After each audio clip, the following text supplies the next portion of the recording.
The presenting sponsor of Pod Save America is ZipRecruiter. It's ZipRecruiter, John. I'm coming in hot because I had a steak for breakfast. Wow. Went to Norm's? I did. Okay. If you're looking for a new job, ZipRecruiter is the smartest way to get hired. Anyone who's applied for a job online knows how frustrating it can be to submit your application and then you never hear back. You sit, you wait, you wonder, did they get my application? Did they read it? Am I even in the running for the job? These are all the questions you ask yourself. Yeah. Well, friends, we're happy to say that ZipRecruiter put an end to the application black hole. That was how it was when I applied to be a speechwriter, and I hadn't heard from you in a while. You took your precious time. I was very busy. Yeah, Very busy. Trying to stand up a government, you know? That's what I was doing. But then I hired you. You did. And the rest is history. If only we had ZipRecruiter back then. Would I have still gotten your application? Who knows? I don't know. You probably would have gotten some better candidates. Yes, it does say that it gives you the most qualified candidates. ZipRecruiter lets you apply for a job with just one click, then they notify you when your application was received, reviewed, and rated by the employer. So if you're listening to this show and you're looking for a new job, do the smart thing. Download the #1 rated ZipRecruiter app on iPhone or Android and see for yourself why ZipRecruiter is the smartest way to hire and get hired.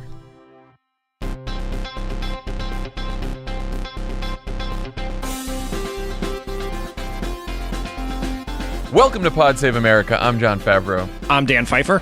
Today on the pod, we'll be talking to Arizona Congresswoman Kyrsten Sinema, who's looking to prove this fall that a Democrat can win statewide in Arizona as she runs for the Senate seat vacated by Jeff Flake.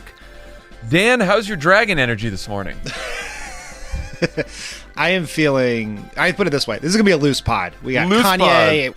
We had to wake up and watch Fox and Friends, which is something I would not wish on my worst enemy. I forgot to eat breakfast. It's going to be wild today. Do you have something to say about a book? Is that what I see here on the I do. I don't know if you've heard this, John, but I wrote a book. What? I did. Yeah, I know. It's rarely mentioned on this pod, so please give me some forbearance to talk about it yet once again. Please do. But many of our very nice listeners have bought this book. Not as many as who bought Jim Comey's book, and I did not steal the election for Donald Trump, but we'll put that aside and deal with that later. But some people have asked me about how to get a signed book. And I will do a book tour, and there will be more details on that coming. I would also note it will be a book tour consistent with the responsibilities of a man who will have a 1-month-old at the time, but there will be a book tour.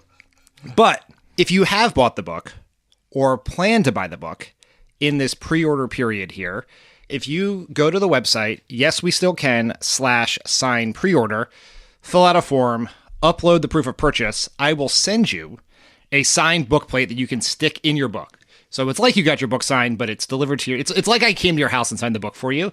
And so this will go up until midnight, June 18th, which is right before the book comes out. And reminder that proceeds from every book sold in the pre-sale period will go to our friends at Swing Left, who are trying to elect people like our guest today, Congresswoman Sinema. So yes, we still can book/sign pre-order, and we will send you a signed book plate. And I would still note that Jim Comey sold 600,000 books in the first week. Well, I know what I'm going to do books. after the podcast. I'm going to go get that proof of purchase, get my book plate. Also, check out Keep It This Week, where Ira, Kara, and Lewis talk about the newest passengers on the Trump train, Shania Twain and Kanye West. We will get to that later, but first, the president started this morning by calling into Fox and Friends and screaming incoherently into the phone for 30 minutes before the host cut him off to go to a cooking segment.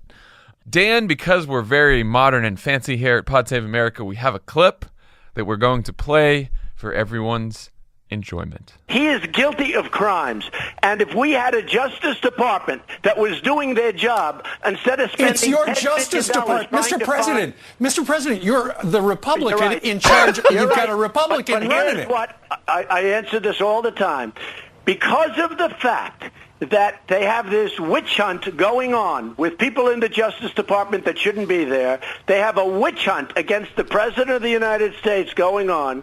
I've taken the position, and I don't have to take this position, and maybe I'll change, that I will not be involved with the Justice Department. I will wait till this is over.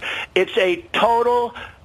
it's all lies, and it's a horrible thing that's going on, a horrible thing. And yet I've accomplished, with all of this going on, more than any president in the first year in our history. And everybody, even the enemies and the haters admit that.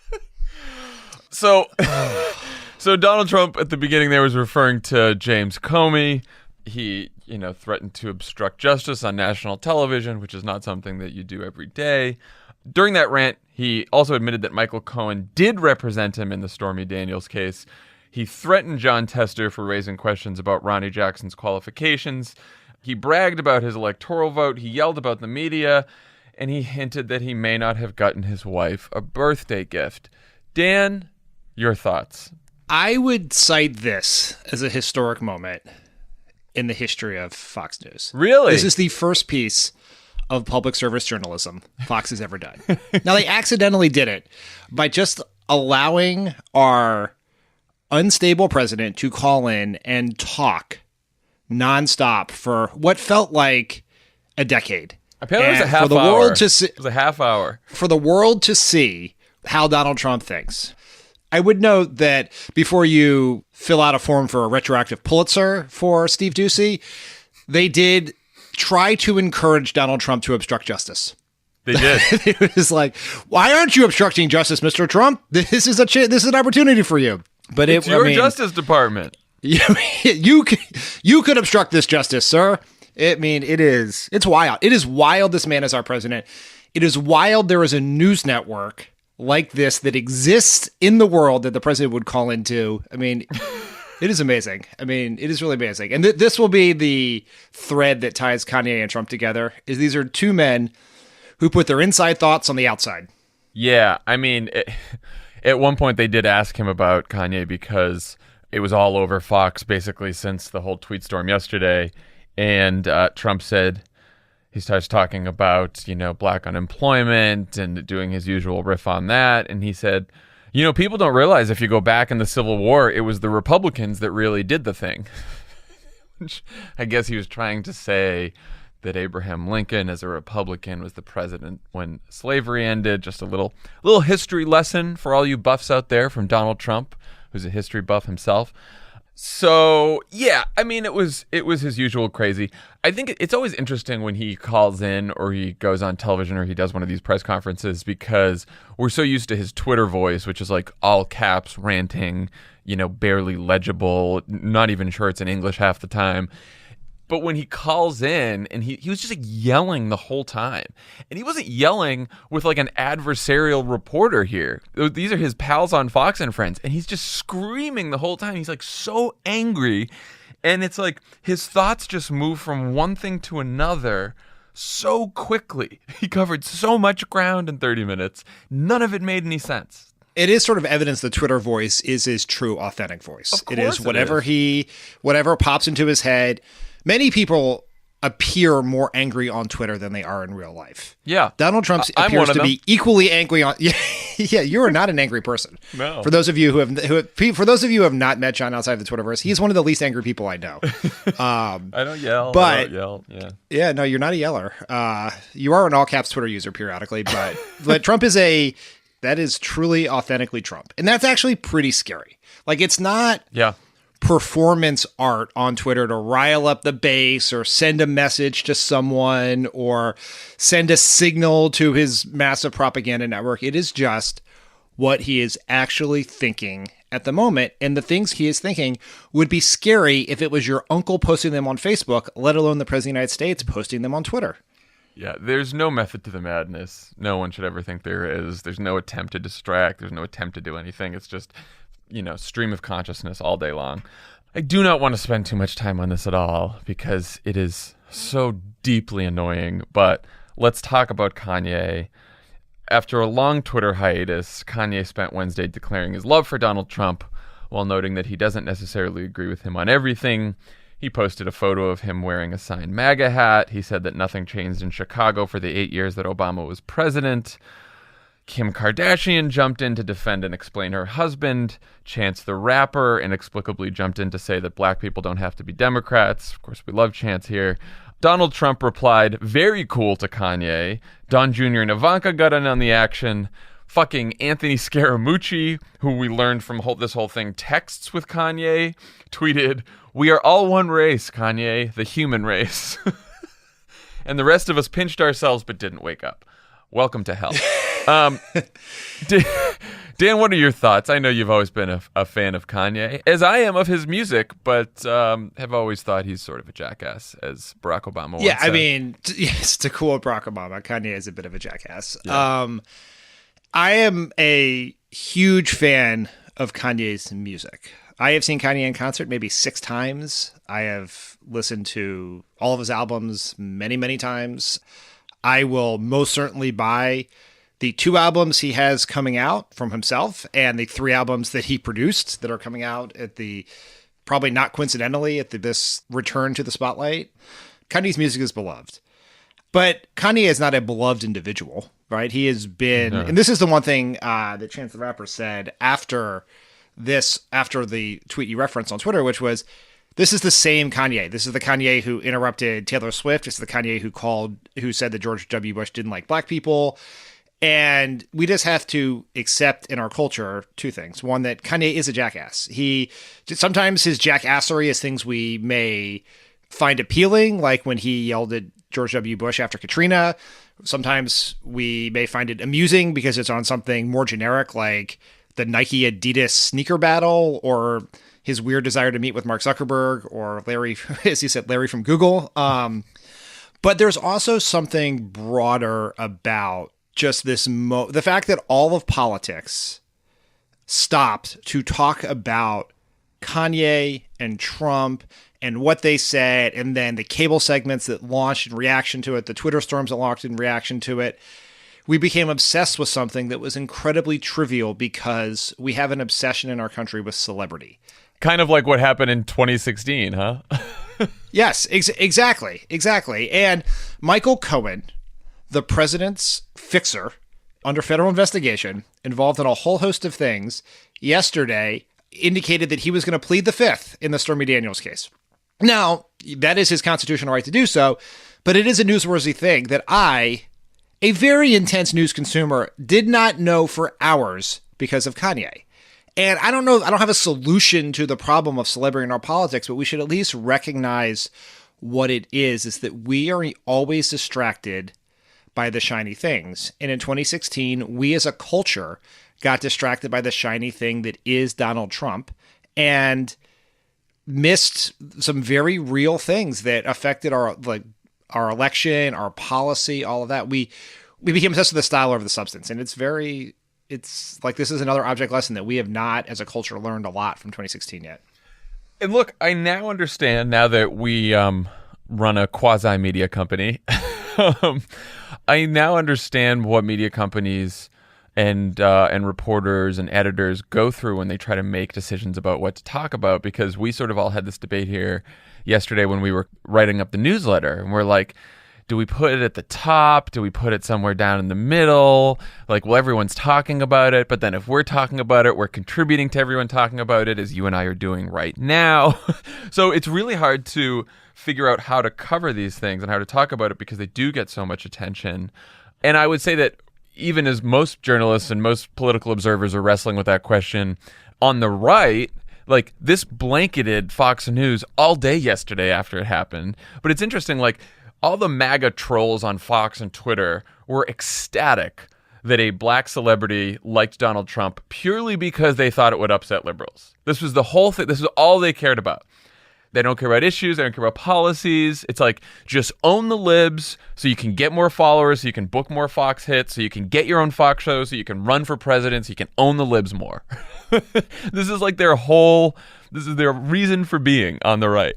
And I do think that, like, if we, as a culture, we're very vulnerable to celebrity sort of taking it over. But you realize, like, this Republican Party, Trump's Republican Party, they don't have, it's not even like Paul Ryan and his obsession with tax cuts. Like, he's got something that wakes him up in the morning that's policy related. We all hate it, but he's got it. The Trump's Republican Party, the one you see on Fox News and everything else, there are no issues, there are no beliefs, there are no ideology. It's just like everything they do is to piss off liberals, and whatever they can do to do that and to troll people, they will pursue that. Yeah, that's exactly right. And I think we have a tendency, and I mean me in particular, sometimes you yell and you're like, why is the media covering this? Yeah. And you yell at the media. But that is, and I've done that many times, so let this be part of my apology tour, is it's not the media's fault. The media is often a reflection of the culture, right? Yeah. Their job is not to feed you spinach. Their job is to feed you things that you will read and listen to and be interested in. And the hope is you'll be interested in serious things. And so, of course, they're going to cover Kanye because we're interested in Kanye. It is as much the public's fault as is the media's fault. It's politicians' fault for talking about this, tweeting about it. We're all part of the problem here. And there's not a switch we can turn off. I think for Democrats, it's to sort of understand we're sometimes a spinach party. And how do we succeed in a culture that doesn't want spinach? How do you take what we care about and are serious about? How do we make that interesting in a world that is fueled by retweets and likes and clicks? And I don't have the right answer to that, but it is, if we do not get better at making our message viral without sacrificing who we are and what we stand for, we're going to struggle in 2020 because the Republicans are under Trump, like Paul Ryan and Mitch McConnell are not good at this. But Trump has built an outrage machine, and we have to build something that is not an outrage machine, but succeeds in the same environment that values outrage. Yeah. And I've said this before, but I think on the right, one of the main drivers is fear and anger. And I don't think we should emulate that on the left. I think the way that we get people moving and get people organized and activated is with both humor and inspiration, especially inspiration. And that's sort of our antidote to their side. I don't think we should mimic them. But, it's also something everyone's like, well, we don't, when the whole Oprah thing happened, right? Everyone was like, well, we can't have our own celebrity to their celebrity. Well, you know what? There's a big fucking difference between Oprah Winfrey and Donald Trump and Kanye West, because she knows what the hell she's talking about and she's brilliant, right? So it's not even like, it's not just easy enough to say no celebrities anywhere, because I do think people who are widely recognized, who have a large following, could potentially be good leaders. But it has to do with like, are your values in the right place? Do you know what you're talking about? Do you have the base of knowledge and policy and everything else to actually, articulate a coherent and inspiring message? And I think that could come from someone who is just, who's gone up through public service their whole life and who's been an elected official. And it can also come from someone who's outside of politics. Like, I don't actually think it's the resume specifically that's going to tell us who that person is, but it's actually what they say and what their message is. And what they know. Right. That's exactly right. Donald Trump's greatest flaw is not that he's a celebrity. No. It is the thing. His greatest flaw are the characteristics that originally made him a celebrity. It is vacuousness, jackassery. Everything you heard on Fox and Friends this morning. Just listen to that. Yes. Those are his greatest flaws. Yeah. Everything he said there. It's not like... Yeah. And so maybe the answer for Democrats is not, we need our own Trump, so let's get The Rock or Oprah. No. Or... I don't know, someone similar. But it's also not, if we have a celebrity, celebrity's not the problem. Is not the characteristic of the candidate that is the problem. The culture's obsession with celebrity that for us extends far beyond politics is a broader thing that we should be aware of and think about and look at, because it's not just the obsession with Kanye's tweets, it's also the obsession with the Kardashians or the Real Housewives or... It's an obsession with everything that people right. It's an obsession with the trivial and the sensational over the substantive, and what really matters to people's lives. I think that's what it is. And celebrity can sometimes be a stand-in for what's trivial and sensational. But I think what you said too, it is the problem we have is that we need people to eat the vegetables, but people only want the dessert.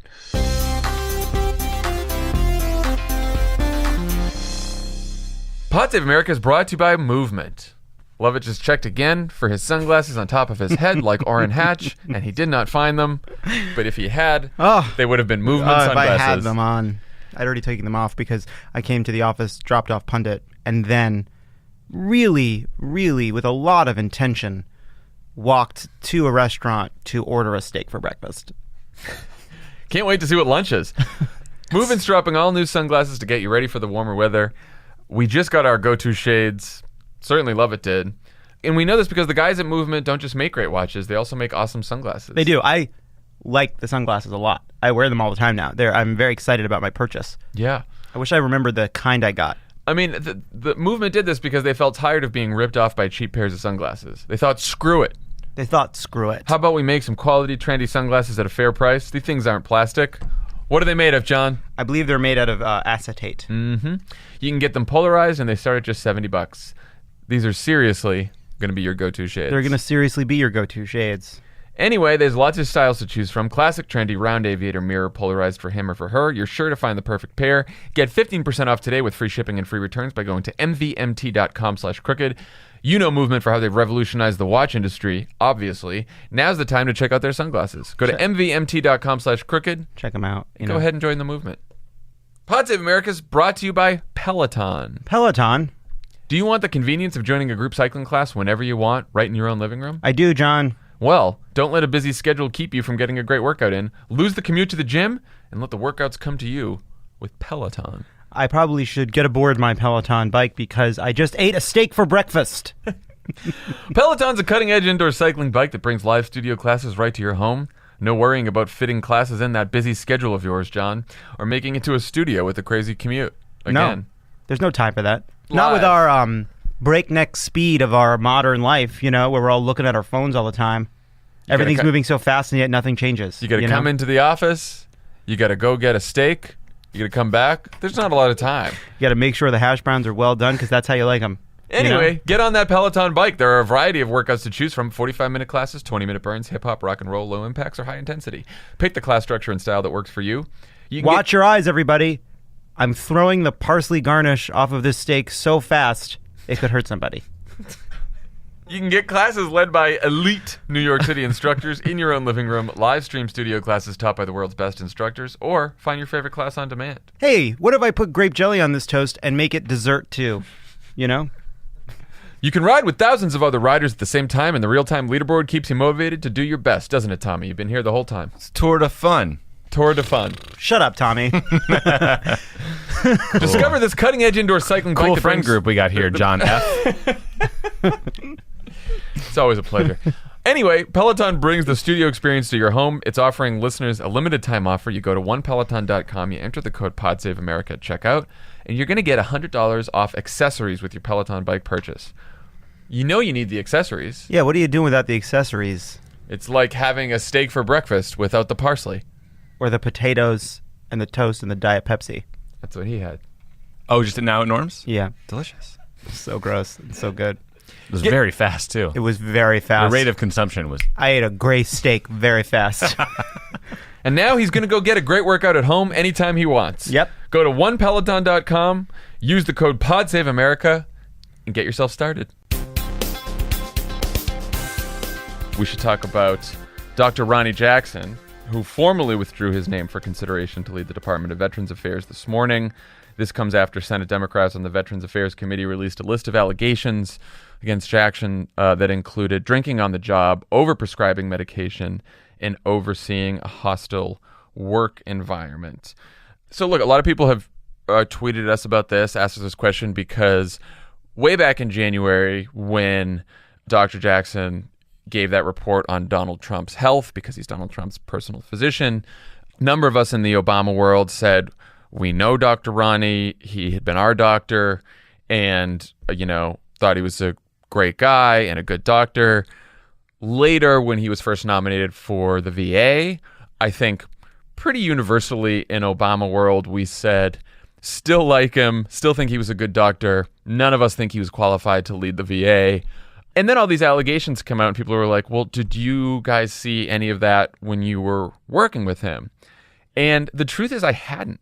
I mean, my experience with him was when I got to the White House, the president had a different doctor, Dr. Coleman, and then Dr. Ronny was sort of in charge of being a doctor to the senior staff and sort of, helping run the White House medical unit. So I was a patient of his, and I thought he was a great doctor, took care of me. I had some medical issues when I first got there in 2009, 2010, and he took excellent care of me. And then when I was on foreign trips, see him on the plane, ride with him in the van, said hi to him. He was always very polite, very nice. I never saw him drunk, never saw him drinking. But, if a lot of these allegations are coming out from people on the medical staff who worked with him and worked for him, and you can't discount those allegations. It's very possible that the allegations may be true, even though a lot of us who dealt with him, had limited experiences with him, except when he was our doctor, had different experiences, So it's very possible that the allegations could be true. I just don't know. Yeah, that's right. I think, as is pointed out by many people, that I tweeted something nice about Dr. Jackson back in January, saying he was a really good guy and an excellent doctor who took great care of me. And he was an excellent doctor who took great care of me. As we've talked about, I had serious health issues. He oversaw my care. I'm incredibly grateful to that. I saw him be a truly kind individual to a lot of people. And I might have told this on this podcast before, but there was a friend of ours who was on the White House staff with us, whose father had a heart attack in Illinois. And it was very serious. And we were on a trip to Illinois right after that.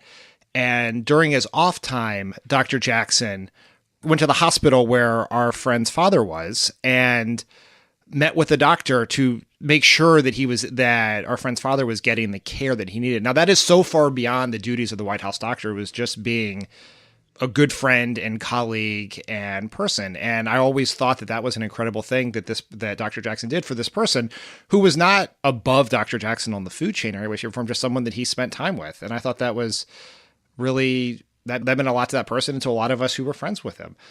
Now, as you said, I can only speak to what I saw, right? As someone that I traveled with and someone that was my doctor. And those experiences were always good. Now, these other allegations are troubling, and I think it's important to get to the bottom of them.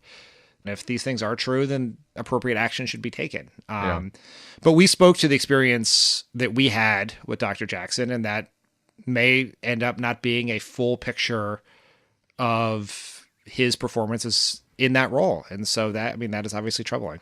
Yeah, but look, I think people need to understand, and sometimes we miss this in politics, just like in real life, people are complicated, and it is completely possible that Ronny could have been a good doctor to some people and very nice to some people and very kind to some people, and also had all of these allegations some of these allegations be true and have done some shitty things as well. That's just human nature. But you're right, none of us who worked with him, and it's not just me and you and Tommy. This is Alyssa worked with him really closely and really liked him a lot, and a lot of our friends that we talked to. So it's really sad. The whole thing is very sad. But I'm glad that he withdrew his name from this, because no matter what we believed about him personally, he was never qualified to lead the VA, and Trump should have never nominated him in the first place. It just shouldn't have happened, Why do you think Trump did this? What do you think went wrong in this whole process? I think Trump has no idea what the government does and what the job duties are of people in the government. And I think in Trump's view, just think about the most simplistic way of thinking about this. The VA is responsible for, among other things, providing health care to veterans. Dr. Jackson is a doctor and a veteran. Ergo, he should be the head of VA, and he likes him. And the problem with that is there's just so much... this is actually a real metaphor for just how unfit Trump is for this job, because he doesn't understand what the VA does. He made an appointment to one of the most important, most complicated, and largest departments in the government without thinking about it, just to his doctor, right? Without any real thought or process, without understanding the complications of a confirmation process and what that would mean. And because it's not just, are you qualified? It's, are you qualified? Who is the most qualified person who can get confirmed? Right. And It turns out that in this case, Dr. Jackson failed on both elements. And 3 minutes of due diligence, one phone call before tweeting, he could have known this. And the real victims here are the people who depend on the VA, because now this thing is... Shulkin was a huge problem for a whole host of reasons. And, we obviously originally appointed him in the Obama administration. And you need to get someone in, and probably more than any other department, you want someone who is non-controversial, who has a bipartisan support, because these issues are not... there are debates about privatization and things like that should be had and are a big deal and important, but also there's a day-to-day management that needs to get done and fixed. And so you need a good person in there. Now that's going to be delayed for Lord knows how long, because Trump was utterly incapable of doing the most basic functions of his job. Yeah. Yeah, no, in a normal confirmation process, you wouldn't go on a bunch of senior staffers in the White House saying like, yeah, he's a nice guy, took good care of me, let's make him VA secretary. They would have sat down and started interviewing all these people who worked with him, many of whom have surfaced these allegations. They would have dug into the background, dug into the record, and at some point, any normal White House, Democrat or Republican, hopefully, would have looked at that record, looked at some of these allegations and been like, oh shit, no, absolutely not. We might have had some good experiences with him, but other people who worked for him have not. There's all these allegations. Let's not nominate this man. And that's it. That's simple. This White House didn't even do that basic work. I mean, this would not have solved this problem, but generally, they do not even enter their nominees' names into Google to find out anything about them. They just nominate them because they were great trolls or they're one of the few people who supported Trump. And they put them forward, and eventually many of them end up either don't get confirmed or many of them have to quit because Andrew Kaczynski at CNN or others dig into their backgrounds. Turns out that they have posted on the internet, which is open to everyone, racist memes or birther conspiracies or all the above. And it's just like, do the basics. Yeah. Right? Like, we're talking about Trump meeting in a historic summit with North Korea to discuss a denuclearization deal that affects the entire world, which is the most complicated high wire act of diplomacy in national security you can find. Yet he can't do the basics, the very basics. And the man should not be president. Like, that is just a fact. Well, it gets proven. We know it from Twitter, we know from Fox and Friends, but just on the basic parts of the job, he's incapable of even letting his staff, who are subpar to begin with, do very basic things because he has no impulse control. And it's not just Donald Trump, it's all the people he has running the government. I mean, the real scandal here is not Ronny Jackson, who thankfully pulled out. It's all of the nominees who've been confirmed. Betsy DeVos knows nothing about education, doing a horrible job. Ben Carson yesterday proposed raising the rent by $100 a month on poor families receiving housing assistance. Rex Tillerson drove dozens of experienced career diplomats out of the State Department and was possibly the worst Secretary of State in history. Scott Pruitt testifying today, deeply corrupt, probably committed crimes. Mick fucking Mulvaney, the OMB director, a right-wing nut who basically put himself in charge of the Consumer Financial Protection Bureau so he could destroy it, told a bunch of bankers and lobbyists that when he was a congressman, he would only meet with bankers and lobbyists who donated to his campaign. This is an actual quote. If you're a lobbyist who never gave us money, I didn't talk to you. If you're a lobbyist who gave us money, I might talk to you. Dan, you had an all caps tweet on this one upon hearing this news. I did. Those who know me may know that I may actually be equally angry on and off Twitter. But yes, he admitted to a crime. He admitted to exchanging government services for money. And I am equally offended by his criminality and his stupidity. It does show just how corrupt they are, that they no longer know what they're doing is corrupt, to the point where they announce it to a bunch of people in order to encourage these banking lobbyists to give money to more Republicans so they can get better policies for Wall Street. He basically announced a previous and a future pyramid scheme, pay-for-play pyramid scheme. It's mind-boggling, and just to do it is horrible. And look, like, I'm not naive. The mere fact of money and lobbyists, there's a lot of things in the gray area of corruption in Congress, and there is no question that people who give money get more access.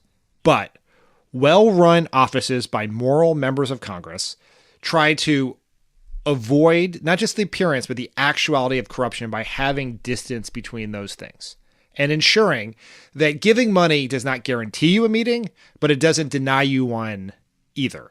Right. And these people don't care. They just do not give a shit because they live in a consequence-free zone. There is no penalty for these crimes because there are no checks and balances, because Paul Ryan has basically given these people a corruption carte blanche to do whatever they want. And it's mind-boggling that we have gotten to this point. It is mind-boggling. And again, we always talk about drawing the line from the corruption to how it affects people's lives. Mick Mulvaney, he bragged about taking all these donations from bankers and lobbyists and then talking to the ones who donated to him. He received $63,000 from payday lenders, payday lenders take advantage of low-income, middle-income people who don't have anywhere else to go for a loan, and they charge them huge amounts of interest, and they get them trapped in this cycle of debt. It's awful. And the Consumer Financial Protection Bureau was created. It existed to protect people from payday lenders, and it's been doing a fucking great job of doing that. Now, Mick Mulvaney, who took all this money from payday lenders and had all these meetings with them and then bragged about it, puts himself in charge of this agency that he's now trying to shut down so that it stops protecting people from payday lenders, so that it stops protecting consumers from credit card companies who take advantage of them or banks who charge them overdraft fees or whatever it may be. It's outrageous. The good news yesterday, by the way, was Kyrsten Gillibrand, who's just crushing it with the policy proposals lately, proposed the Postal Banking Act, which gives everyone access to basic banking services like checking and savings accounts, ATM machines, and low-interest loans right at their post office. And this could actually end the predatory practices of the payday loan industry. It's a really great idea. You have post offices in every single community in America, and a lot of times people end up at payday lenders because they don't know where to go and they're not near a bank with an ATM or anything else. And this would mean that people could go to their local post office and do their banking there, which is really a great idea. Another cool thing about this is apparently Gillibrand heard about this idea from Mirza Baradaran on Pod Save the People. This woman is an expert in banking. She's a professor, and she started talking about it on Pod Save the People with DeRay and the crew, and Gillibrand was listening, and now she's proposed this thing, and, if Democrats take over, it could become law. So there's good news, Dan. It's not just all bad. I mean, good news in your efforts to make crooked media the Fox News of the left is perfect. You're setting the agenda. You're making policy. It's superb. Could you imagine, though? Yeah. Could you imagine someone being like, I heard of this brilliant idea on Fox and Friends, and now I've made it a proposal. I guess that's what happened with the wall. I guess that's where the wall came from. I mean, I made a joke about Fox and Friends of the Left, which was a joke for all people on Twitter, but they don't have, Fox is not trying to, if someone was like, I heard about this idea on NPR, you'd be like, that's okay. Or I heard about this idea on the Today Show. Or 60 Minutes, people would think that was normal. Fox is not a news network. No, and it is not. Obviously, Crooked Media is a media company, not a news network in the traditional sense, but it hosts conversations with interesting people. If people get good ideas from that, great. And I think it's a very interesting idea. I obviously want to learn more about it. But what I am appreciative of Senator Gillibrand for is just putting interesting ideas out there that, whether she runs or not, can be fodder for debate in 2020, because we need to come out of the 2020 election, not just with a candidate who's going to inspire people to turn out to vote against Trump, but also an agenda for the post-Obama era, particularly on the economy, but across the board, right? What do we do now? What are the things that address the changing economy, changing culture, what comes after Obamacare, all of that? And we need interesting ideas. We can't just recycle the same ideas from previous elections. And so that, to me, this is interesting in that sense. Yeah. And I think technocratic changes to the tax code and tax incentives and tax credits and the usual laundry list of sort of incremental policies, I don't think it cuts it this time. I don't think it cuts it politically, and I also don't think it is commensurate with the magnitude of the challenge that we're facing in the economy, especially for low-income and middle-income people. Let's talk about the Arizona special election on Tuesday before we get Kyrsten Sinema on the phone. Republicans won a special election in Arizona on Tuesday, and yet it might have been the best result yet for Democrats. Democratic candidate Haral Tipirneni lost to Republican Debbie Lesko by 5 points in a district that Trump won by more than 20 points in 2016. The Cook Political Report's Dave Wasserman tweeted on Tuesday night that there are 147 Republican-held House seats that are in districts less solidly Republican than the Arizona 8th. Dan, what's your take on the special? What lessons can we learn from the results? Well, I like winning more than losing, so let's be clear about that. So I would much prefer Dr. Tipirneni seemed like a great candidate who would have been a real interesting voice to have in Congress, and certainly better than Debbie Lesko, who pledged to, quote, make America great again. But if you were looking at this, not in the context of this individual election, but what it says about the electoral environment, it is all positive for Democrats, because there have been, in each of the previous specials that people have pointed to where Democrats have won, there have been these sort of extenuating circumstances that allow Republicans to explain away why they lost. So you take Virginia. Virginia is a state that Hillary won by more than Barack Obama. So it was a state that is anti-Trump, right? Resists Trumpism. Trump didn't win it in the primary. They voted for Marco Rubio, I believe. There's no accounting for taste in that fact. You look at Alabama, obviously Roy Moore has had a unique set of challenges that are not replicable in other races. You look at Pennsylvania 18, which even though Trump did very well in it, it had a long history of voting Democratic. It actually has more Democrats than Republicans, even though it went very big for Trump. Conor Lamb was, by all accounts, a superb candidate. Rick Saccone was, by all accounts, a terrible candidate. So you could attribute it to individual factors specific to that race. None of those factors were present here because Arizona is a state that Trump did well in. This was a district where Republicans greatly outnumbered Democrats. This is a district, I think 80,000 more Republicans than Democrats. Mm-hmm. This was a district that had early vote, which gave Republicans when you have an enthusiasm problem, early vote gives you a lot more time to turn your voters out. So because it was ballots were mailed to people for early vote too. Yep. And it didn't require an excuse like in Pennsylvania, I believe, in some of these other states. And Debbie Lesko, by all accounts, was a very good candidate, or certainly a generic Republican candidate. Yes. And despite all of those things, it performed very well for Democrats relative to past performance. And so that is a positive sign. If I were to give a lesson, I'd say the lesson is run hard everywhere. Because if the environment is like this, Democrats have a chance to win races we never thought we could race. Because this is not a Democratic district. I think, I could be wrong, there's like 147 districts, I think, that are more Democratic than this one. Yeah, So, I mean, also, I think it's the races they ran too. Debbie Lesko's race was, I mean, you talked about Make America Great Again. She also talked about immigrants pouring over the border and Nancy Pelosi. This is like the new playbook now for Republicans. Not really new, but. And Dr. Tipirneni talked about healthcare and the tax cut and how the tax cut put healthcare in jeopardy and put Medicare in jeopardy and put Social Security in jeopardy. And most voters are turning out in all these elections, and the number one issue they said that brought them to the polls is healthcare. And Democrats are running on healthcare. And it remains true that the Republican attempt to repeal the Affordable Care Act might be the greatest political mistake that they've made in the Trump era. I think the second biggest political mistake they've made is this tax cut, which they thought they were going to be able to run on. And now none of them are running on it. None of them are spending money on their ads on the tax cut. None of them are talking about it that much. Only Paul Ryan's talking about it as he goes back home to Wisconsin because they know it's not popular, and neither is healthcare repeal. And Democrats should run on those two things all the way to November. We should also note that Democrats flipped their 40th state legislative seat in New York on Tuesday night as well. So that's pretty great news. Now, what do we think about sort of the DCCC's role or lack thereof in the Arizona 8th? A friend of the pod, Adi Barkan, tweeted some frustration with the D-Trip after the loss this week. He said he was disappointed that they didn't invest more in the special election. According to Politico, the DCCC didn't spend any money on TV ads in the race. The DNC, however, did put some money into fundraising and get out the vote efforts there, which is great. So is there validity to this criticism? Should the DCCC have gotten involved? On one hand, obviously, you can't spend money everywhere. There's a limited amount of money. On the other hand, it was a 5-point loss in a district that Trump won by 20, and you wonder if a little more money invested in the race could have got Tipirneni over the edge there.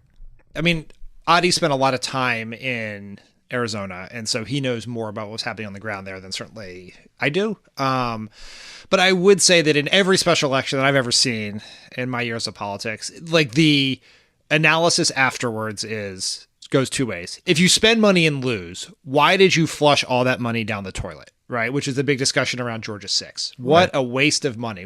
Democrats spent millions of dollars and lost this race. And then if you come close and don't spend, then it's like, why didn't you spend the money?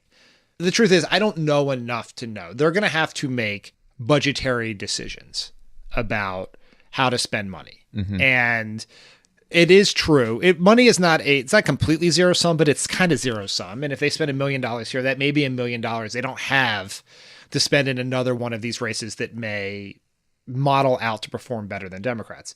But what is great about the enthusiasm of Democrats right now is we don't have to depend on the DCCC, right? Yeah. You have swing left. You can contribute. Pick the races you want to invest in and invest in them. And there is a huge Democratic candidates are outraising Republicans up and down the ballot everywhere, fueled largely by the enthusiasm of small dollar donors. And the Republican Party establishment is raising more money from corporate lobbyists and corporate PACs that benefited from the tax cut and who are trying to maintain the status quo in Washington. So the DCCC does not determine which races get money.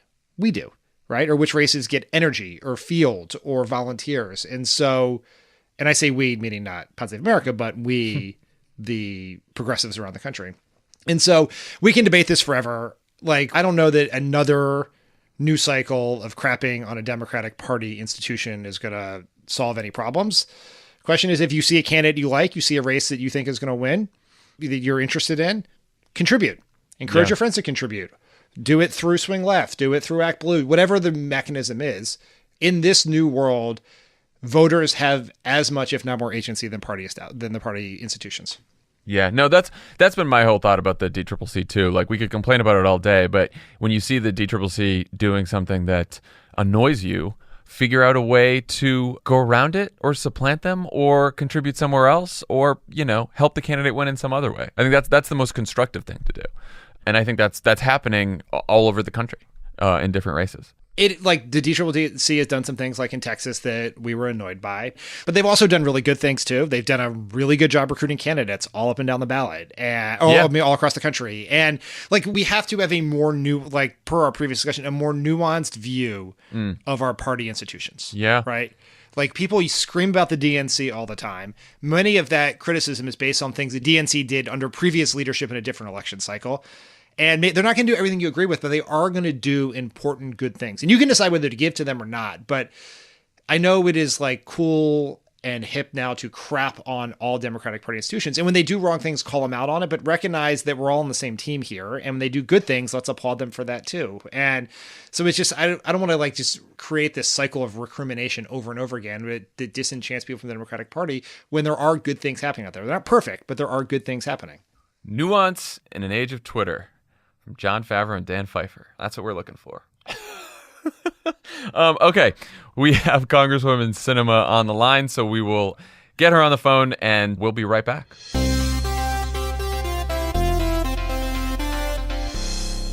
Pod Save America is brought to you by Blue Apron. Blue Apron. Guys, Blue Apron is teaming with Airbnb to bring you the best home cooking from around the world. That's funny. I don't know what that's going to mean. I'll tell you. It's right here in the ad. Each week through May 21st, the menu will feature a recipe developed in collaboration with an Airbnb experiences host like Cece, a chef from Shanghai who makes incredible Kung Pao chicken, a beloved sticky, saucy mix of crispy brown chicken and vegetables. Other cool meals include the steak frites with roasted broccoli and lemon aioli. How could they come up with steak frite if they didn't have an Airbnb person in France to figure it out? Maybe try the beef empanadas with roasted sweet potatoes and creamy zucchini. I mean, I feel like I'm on a world tour, John. As we all know, Blue Apron is the leading meal kit delivery service in the U.S., and while many people know what they do, many people don't know about the types of meals you can eat when you cook with Blue Apron unless you listen to our podcast and then you hear about it all the fucking time. You know that empanadas are like martinis in that 2 are not enough and 3 is too many. Here's the thing with Blue Apron. You know You're not just having burgers for dinner. Oh, no. What are you making? What are you having? You're making a short rib burger on a pretzel bun. It's a jumpy cheddar sauce? It's a jumpy cheddar sauce. Hoppy. It's a hoppy cheddar sauce. It's a skippy cheddar sauce? It's hoppy, John. It's hoppy. And what kind of bun is it? Pretzel. It's a pretzel bun. I already said Very that. good, very good. Ding, ding, ding. You're preparing seared steaks in thyme pan sauce with mashed potatoes, green beans, and crispy shallots. All in under 45 minutes and without a trip to the grocery store or to Norm's, where you get a steak for breakfast. Blue Apron delivers With fresh... a side of sadness, John. I wasn't sad. No, I had a great time. Steak alone on a Thursday for breakfast? I wasn't sad at all. And I wasn't alone because I had my podcast friends in my ears. Because I had breakfast with Nicole Byer this morning. How is she? She's great. She has a podcast about dating. The cake show is fantastic. The cake show is great. Hysterical. So I wasn't alone. It's an ad for Blue Apron. They deliver fresh, pre-portioned ingredients and step-by-step recipes right to your door that can be cooked in under 45 minutes. The menu changes every week based on what's in season and is designed by Blue Apron's in-house culinary team. Check out this week's menu. Get your first 3 meals free at blueapron.com/crooked. A Blue Apron is a better way to... I like eating alone at restaurants. I don't give a shit. cook. I do too. As always, Pod Save America is brought all of you wonderful listeners. I have by a the Cash funny Cash App story. Tell it. Oh, here Which we go. is this. What did Spencer do this time? It's not. You know what? It's fucking Spencer's gift spoken over there. What do we got? It's not a Spencer story. It's an Elisa story, who works here at Crooked Media. Elisa Gutierrez. So yesterday, what did you do on the Cash App? I'll tell you what happened. I was walking through the conference room, and they were all hanging out in the conference room because a lot of people just kind of work in the conference room now because we're packed to the gills here at Crooked Media. And I was coming to the studio, and there was crackers around some hummus. And so I grabbed a cracker and took some hummus and walked into the studio. And then I walked back, and the hummus was closed and off to the side. And I was like, why'd you close that hummus? Were you mad that I took the hummus? And Elisa was like, this isn't company hummus. This is hummus I brought from home. And I was like, oh, it was good though. Can I have like more of it? She's like, fine, but don't finish the hummus. And I had one more bite of the hummus, and then I went back to my desk and I sent her $1 for hummus with tone. And then it turned to a conversation, and Elisa was like, don't give me money for the hummus. It's like, I'm giving you $1 for the hummus. And she's like, honestly, Mukta and Corinne and Travis all had hummus too. And I was like, okay, fine. Well, you're going to get $1 for everybody. And so I gave her $1 for everybody who took her hummus from home. Amazing story. Tell it again. So anyway, by the way, in the end, she profited off the hummus. It's a good deal for Elisa. Oh, it was Jesse eating the hummus. Travis was homesick. This is like Clue. Tanya got me a sandwich from Bagel Broker, and I paid her back in 5 seconds. They were office chips for the hummus. I still owe her money for that sandwich. That's my story. Bagel Broker. Delicious sandwiches. You can use the Cash App for all these things. Maybe you stole your employee's hummus. Maybe you got a bagel sandwich. I'll tell you, I came away with it thinking to myself, we got to get Trader Joe hummus into this office because it was good. So much better than the other kinds of hummus. Everything, you know what else they do really well? Mini desserts. But anyway, use the Cash App, put in the code PODSAVE. That's $5 for you. That's $5 to Moms Demand Action. Thousands of dollars have gone to Moms Demand Action thanks to all of you downloading the Cash App. For those of you who didn't download the Cash App, we won't be thanking you for your donation because you haven't done it yet. I'm not going to tell you shit. Yeah, it was it was $1 for hummus. The story continues. Hummus from me, and then I sent $2 for How hummus. How long will it go? For hummus for Corinne and Mukta. The Cash App. On the pod today, we're very lucky to have a Senate candidate from Arizona, Congresswoman Kyrsten Sinema. Congresswoman, welcome to Pod Save America. It is great to be here. And also, I just want to say you're one of 10% of people who gets my name right. So thank you. Oh, that was awesome. Okay, well, we try hard. So I want to start by talking about Tuesday's special election in the Arizona 8th. Republican Debbie Lesko won what is a very conservative district by the same margin that Joe Arpaio did in the election where he lost Maricopa County by 13 points. And all this was after Democrat Hiral Tipirneni ran as a pretty liberal, pretty progressive candidate in that district. What lessons did you take from that race as you try to become the first Democrat to win statewide in more than a decade in Arizona? Well, first, I think what that election proved is that voters are tired of the chaos and dysfunction in Washington, right? They're just looking for leaders who will put aside the partisan politics and just get stuff done. And in this case in particular, voters want to support candidates who focus on the things they care about, standing up for veterans, making healthcare more affordable, protecting Medicare and Social Security, fighting for Arizona jobs, the stuff that everyday Arizonans care about. And this grassroots movement that we saw mobilized in the West Valley is absolutely critical to continuing to build our momentum towards November. So I'm very excited about it. Congresswoman, as you're out there talking to voters, how big a role is Trump in your race, right? I mean, it feels like he overhangs everything in our culture, but do you hear, are voters asking you about him, or is it part of the context of your run, the sort of a check and balance against him? I mean, it's sort of different because the senator whose seat you're replacing is someone who kind of was not a complete Trumpist, if you will. So I'm just curious, how that's playing. I got to tell you, I'm so lucky. I get to go home every weekend to the greatest state, Arizona, beautiful and amazing. And I listen to voters and talk with folks around the state every single weekend. And that is not what comes up. What folks are talking to me, number one, first and foremost, is healthcare. So Arizonans are really, really worried about healthcare because their insurance premiums have increased. The co-pays are really expensive. They can't get good coverage. They're worried about what it's going to look like next year. And they're scared that they and their family are just, one accident away from from financial distress. And so that's what folks are coming to talk to me about. I tell folks that when I'm at home in Arizona on the campaign trail, the Arizonans that I interact with every single day are just worried about like getting gas in the car, getting their kids to school, paying the mortgage. Like they're really focused on getting through their lives, which can be complex and difficult. And so they're worried about the day-to-day issues. What they're not worried about is, the chaos and dysfunction of Washington. They dislike it. They're sick of it. They find it distracting, but also kind of petty. And what they really are focused on is taking care of their own lives and making sure their kids get to school. They want their kids to go to college, particularly if they didn't get to. Those are the kinds of things that they're worried about every day.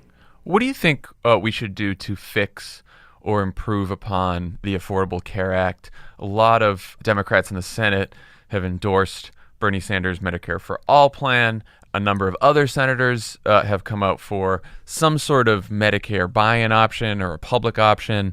What are some of your policy ideas for shoring up the Affordable Care Act and improving it?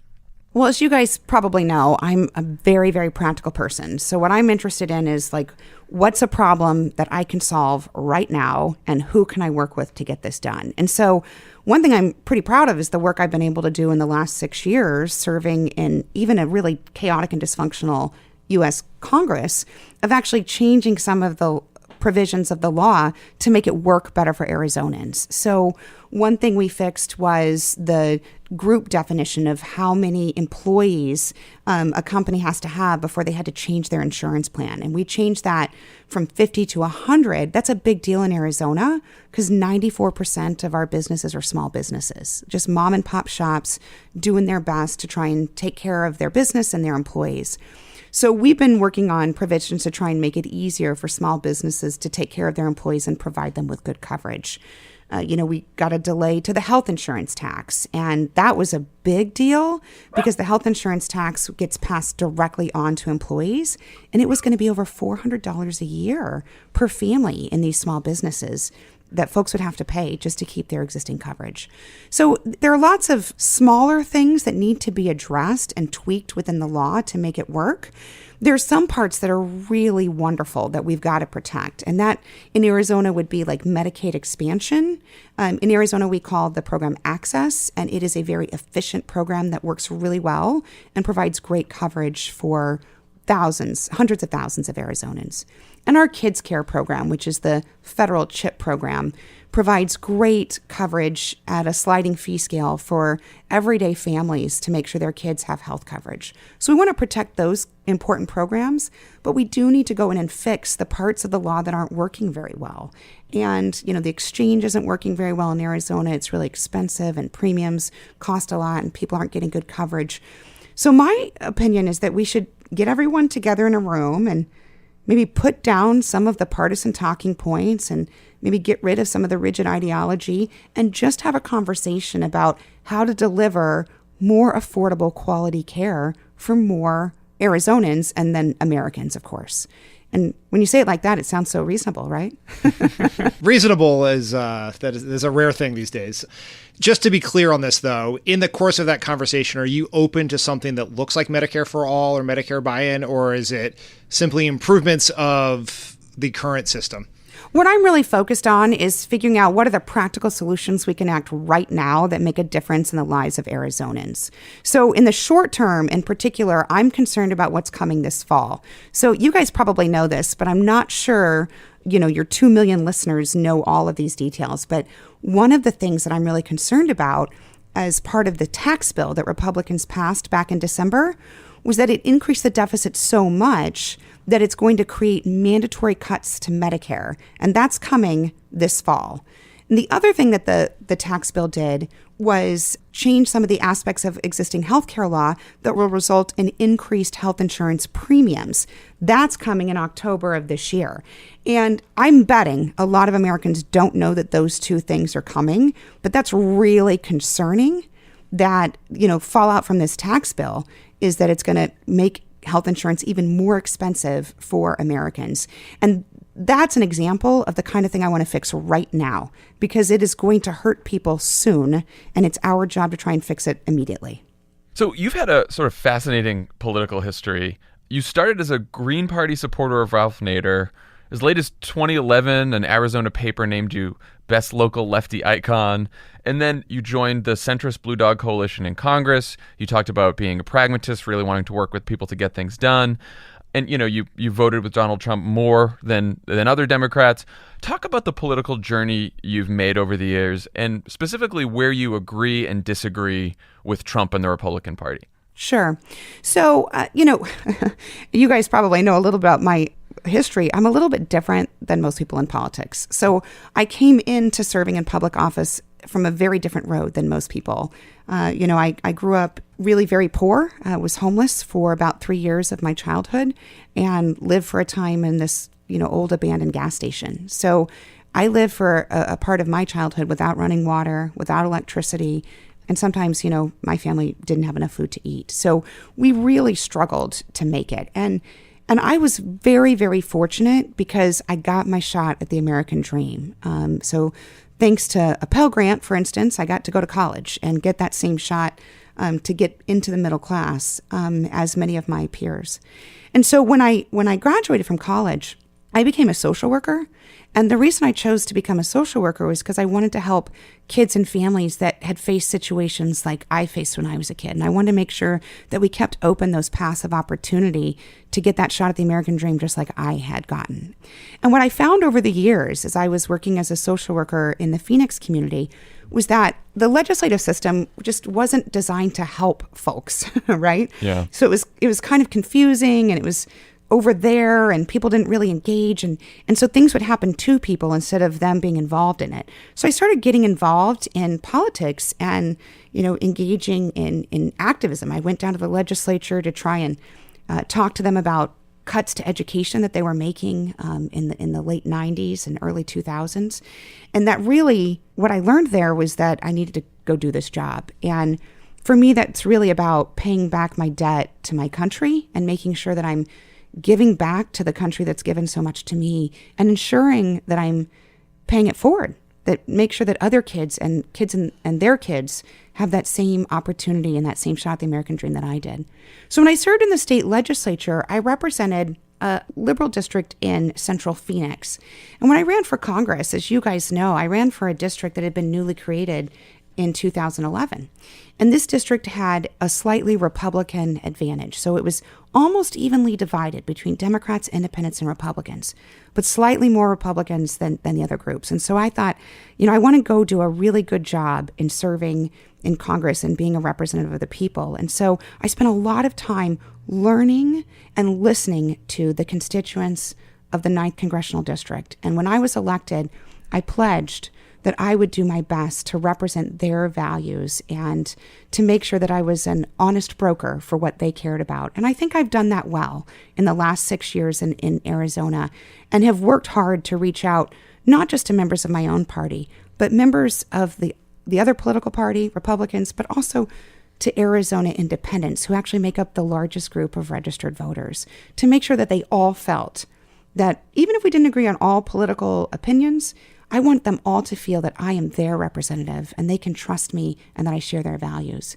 And I believe that if we had more people who came to Congress and came to the Senate with that perspective, we'd get a whole lot more done, and we'd probably see a lot more, not just comity, but productivity out of Washington instead of the ridiculous chaos and dysfunction we see today.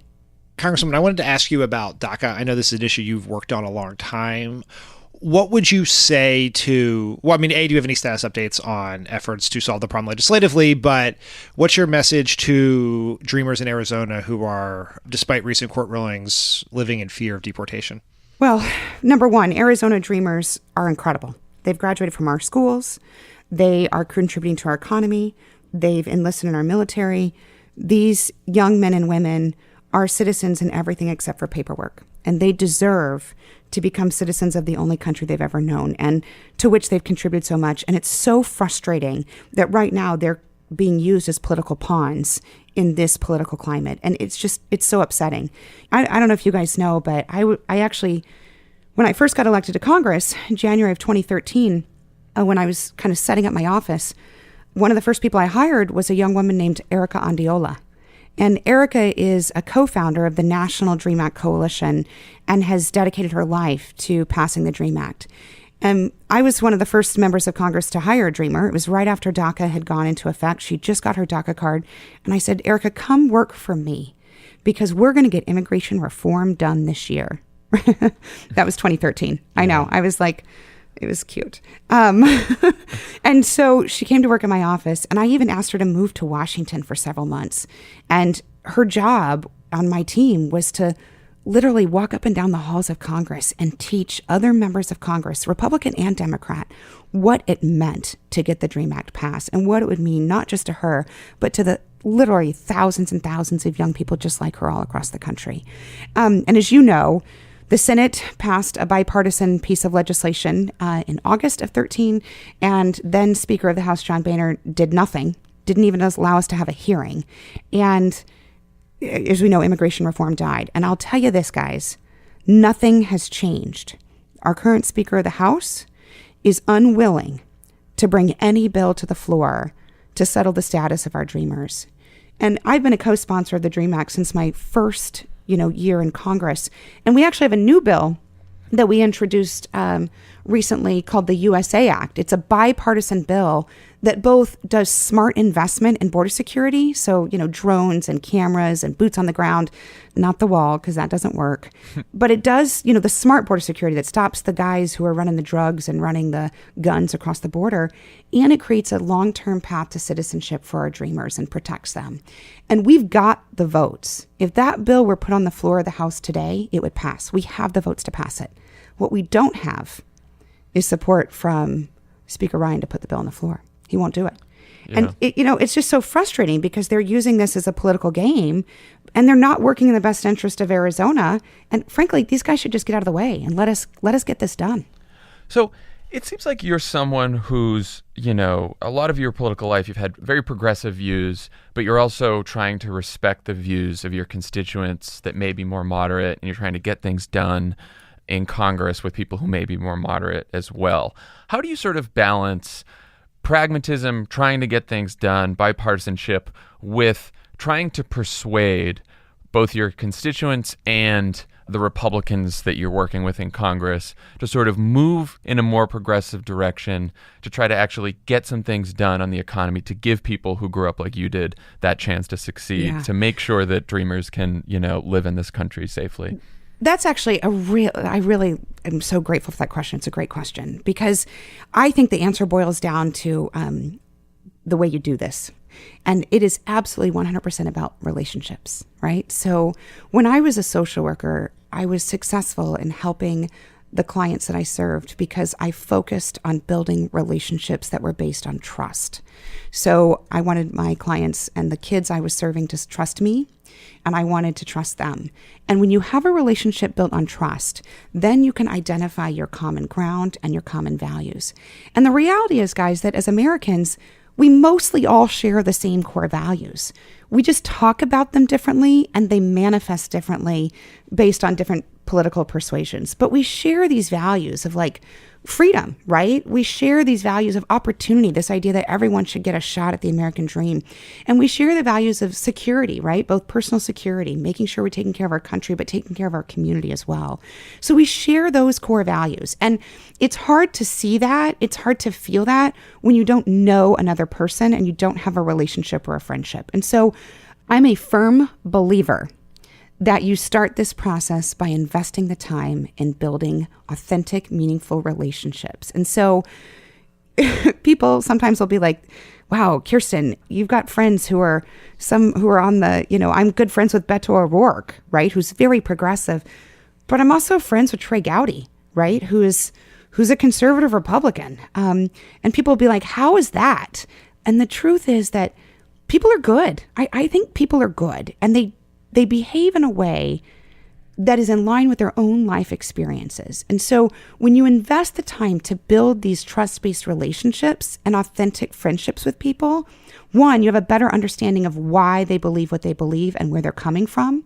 And two, and this is critically important, it teaches you how to communicate in a way that the listener can understand you, right? Mm-hmm. So when I'm talking with someone who's more conservative about a bill that I'm working on that I'd like them to support, I want to make sure I'm using language and talking in a way that they can hear me and understand me. And the same is true when I'm talking to someone on the left or someone who's in the middle. And I know you're not going to hear a lot of people on a political podcast say that, but this is really core social work here. It's about learning to understand people and value them for who they are, and then utilize those trust-based relationships to go to new places together. Because when you trust someone, you're willing to think about new ideas, and you're willing to try something new or look at something from a different perspective. So, for instance, when we're talking about SNAP, right? It's food stamps. I can tell my own life experience of being a kid who was on SNAP for a time when, after my dad left and my mom had 3 little kids and a high school education, right? So that story, that experience helps other people think, gosh, wow, maybe there are some good kids who are just down on their luck and had a rough time that need some help for a bit. And that helps change people's perspective. And I've got to say, guys, that through those relationships, it's not only has helped me change other people's opinions, but it's allowed me to grow and change my own opinions over time. And that's something I'm actually really proud of, that I'm learning and growing all the time. And when presented with new information, rather than rejecting it, I'm interested in understanding it. And it might actually change my opinion or my perspective. And I, of course, think that that's a sign of growth. And I think it's great. But, that's not super politically popular these days. It's very unusual for politics today, we'll say that, but it is it is certainly a good notion. Congresswoman, thank you so much for joining us, spending the time with us, and best of luck to you out on the campaign trail. Well, I really appreciate it, guys. I want to say thanks for letting me come on your podcast today. I'm really excited to have this opportunity to meet you. I do want to ask if folks who are listening would be willing to learn more about our Senate campaign and help us, because we've got an uphill road. It is Arizona, after all. It is. But momentum's on our side. And as you guys have seen, the recent polling is looking fantastic. Arizonans are supportive of our campaign, but I'm going to need help from folks all around the country. So I'd invite people to go to my website and check it out. It's KyrstenSinema.com, but my name's really hard to spell, and it's kind of a weird name. It's KyrstenSinema, so like the movies, but an S, .com. And I'd love it if people who are listening today would go online and learn a little bit about me and send a little help our way, because we're going to need a lot of help to win in November. Yes, everyone go check it out. And we were in Phoenix a couple months ago doing a show. I know you were out of town because otherwise we would have had you on. But the energy was inspiring out there. There's a lot of excited Democrats and a lot of excited independents, too, on the ground in Arizona that want to flip that state. So. Oh, and some moderate Republicans. That's right. They're all there. Yeah, we saw a few Republicans at the show, too. Okay, well, good luck out there. Everyone check it out. Kyrsten Sinema, thank you for joining us. Thanks so much, guys. Take care. Have a great day. You too. Thanks to Congresswoman Sinema for joining us today, and we'll see you next week. Back to Fox and Friends. Bye, everyone.